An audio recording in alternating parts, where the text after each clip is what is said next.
कुरैश को आपस में जोड़े रखने के लिए, उनकी सर्दियों और गर्मियों की यात्राएं। इमाम शाफई का कहना है कि ये सूरह अल्लाह का एक अजीम तोहफा है। आज भी ये सूरह हमें शुक्रगुजारी का रास्ता दिखाती है।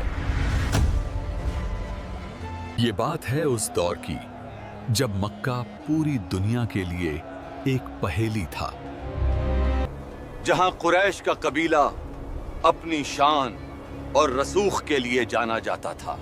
दोस्तों, कुरान की 106वीं सूरह अल कुरैश सिर्फ 4 आयतों की है, लेकिन ये अपने अंदर सदियों की तारीख समेटे हुए है। इस सूरह को समझने के लिए हमें उस दौर में जाना होगा जब अरब में सिर्फ कबीलाई कानून चलता था। उस वक्त मक्का के पास न तो खेती थी, न ही पानी के बड़े जखीरे, लेकिन फिर भी वहाँ के लोग अरब के सबसे अमीर लोग थे। आखिर ये मुमकिन कैसे हुआ? इसका जवाब छुपा है अल्लाह के उस वादे में जो उसने इस कबीले से किया था। अब्रहा का लश्कर जब हाथियों के साथ काबा को ढहाने आया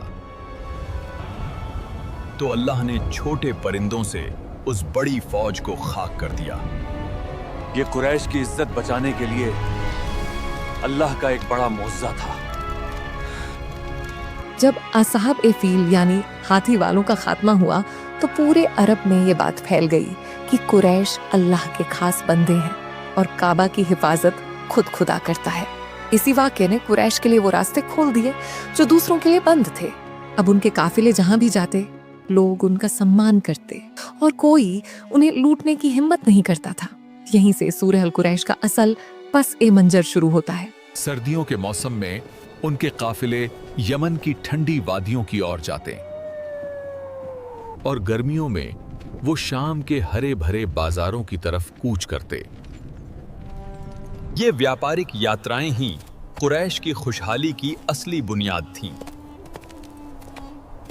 सूरह की पहली आयत कहती है ली इलाफी कुरैश, यानी कुरैश को आदी बनाने के लिए। अल्लाह ने उनके दिलों में इन सफरों की मोहब्बत डाल दी थी।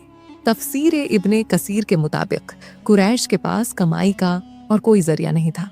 अगर अल्लाह उन्हें ये इलाफ यानी मेल जोल की आदत न डालता तो वो मक्का की बंजर जमीन पर कभी टिक नहीं पाते।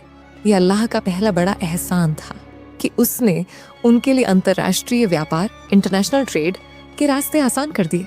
इमाम शाफई का कहना है कि ये सूरह अल्लाह का एक अजीम तोहफा है। हदीस बताती है कि कुरैश को 7 ऐसी खूबियां मिली जो औरों को नहीं। अब जरा हदीस की तरफ चलते हैं।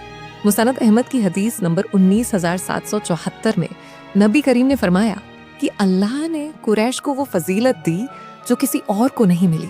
उनमें से एक ये है कि उनके नाम पर अल्लाह ने एक मुकम्मल सूरह नाजिल की। मशहूर सहाबी हजरत इब्ने अब्बास RA फरमाते हैं कि कुरैश को इस सूरह के जरिए ये याद दिलाया गया कि तुम्हारी इज्जत तुम्हारी तलवार से नहीं बल्कि इस घर काबा की वजह से है। सही मुस्लिम की एक रिवायत कहती है कि खिलाफत भी कुरैश में रहेगी जब तक वो दीन पर कायम रहेंगे। वही रब जिसने उन्हें भूख के सख्त दौर में खाना खिलाया, रहे थे और हर उस खौफ से निजात दी जो उनके दिल में बसा था। आयत नंबर 3 में अल्लाह कहता है फलियाबुदू रब्बा हाज़िल बैत। यहाँ अल्लाह ने अल्लाह नहीं कहा बल्कि इस घर का रब कहा। क्यों? ताकि उन्हें याद रहे कि उनकी असली पहचान काबा से है। इमाम कुर्तुबी फरमाते हैं कि अगर कुरैश दुनिया के लिए इबादत नहीं करते तो कम से कम इन नियमतों के बदले ही इबादत कर लेते। ये आयत हमें सिखाती है कि हमारी हर कामयाबी के बाद हमें सजदे में गिर जाना चाहिए, न कि तकब्बुर, घमंड करना चाहिए। आज भी ये सूरह हमें शुक्रगुजारी का रास्ता दिखाती है।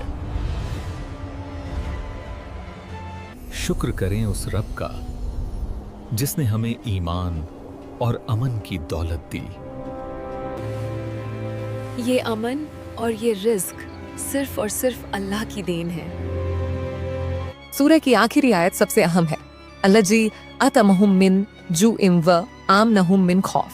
मुफस्सिरीन कहते हैं कि इंसान की 2 बुनियादी जरूरतें होती हैं, पेट की आग बुझाना और जान की सलामती। कुरैश को ये दोनों चीजें काबा की वजह से मिली थीं।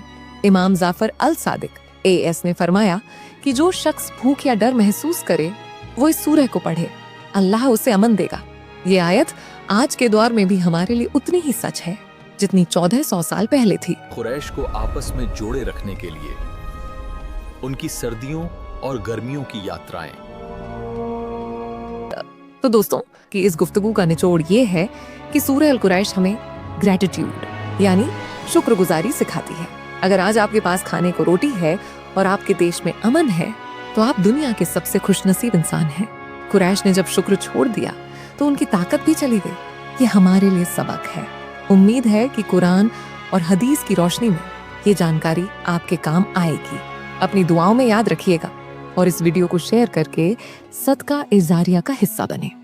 अगर आपको औरान से मोहब्बत है तो इस वीडियो को लाइक कीजिए और चैनल को सब्सक्राइब जरूर कीजिए।